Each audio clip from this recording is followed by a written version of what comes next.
So I got another download today. These tree downloads are happening all the time now, so just get used to it. Um, so today I got a download about pyramid energy and even the construction of Wardenclyffe with Tesla. And so what this means, because they both the pyramid and the Tesla tower were both built on aquifers or artesian wells.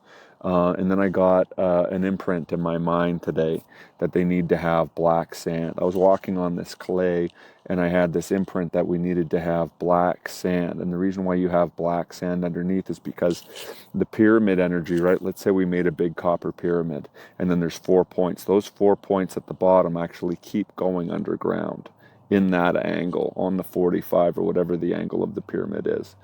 And so what happens when you do that and then you put these copper wires around them, now those poles that go under, as they go under, we're going to change it from copper to iron because they need to be iron rods so we can make them electromagnets.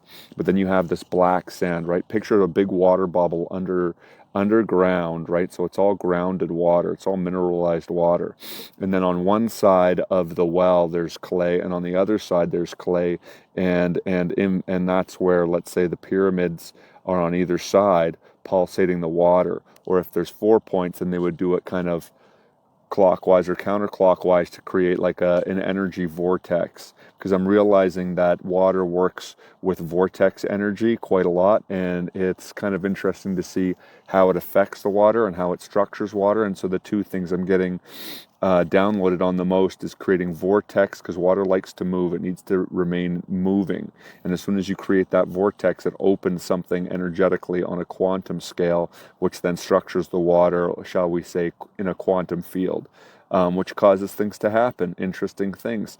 And so as we're learning how to become quantum and do things to tap into quantum energy, I want you guys to know this, okay? The earth around us is a giant magnet. Okay, the sun is plasma. That's why you see me looking at all these plasma machines and magnetic machines, because I'm like, the sun is the most beautiful thing that gives life to everything on the planet, right? On an energetic scale, that's what it does.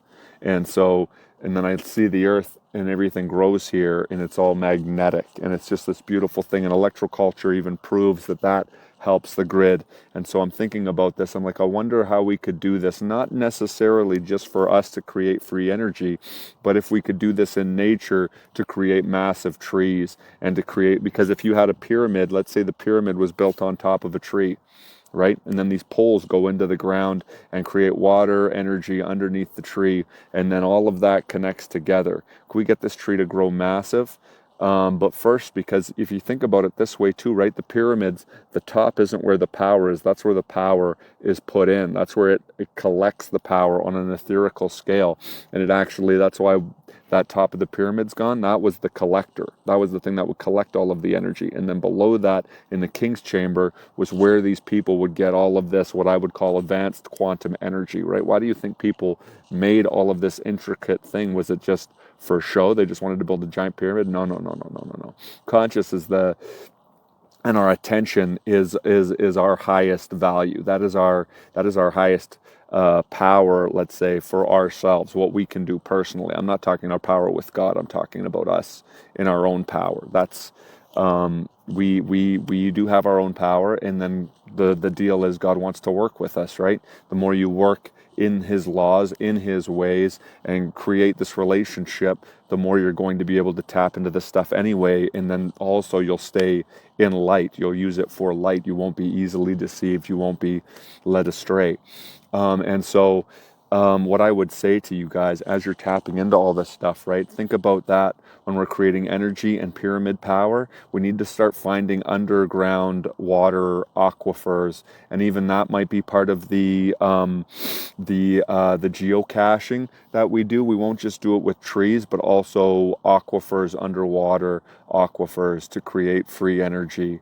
There's different reasons why Walmart's been buying up all the free, all the water aquifers, and using water rights. Okay, we need to start doing the same. We need to start fighting back with our own power. If we have water and we have produce and we have fresh air and oxygen and power, it's like, what the heck do we need these systems for, right? If we become sovereign, we're going to be able to create all of this on our own.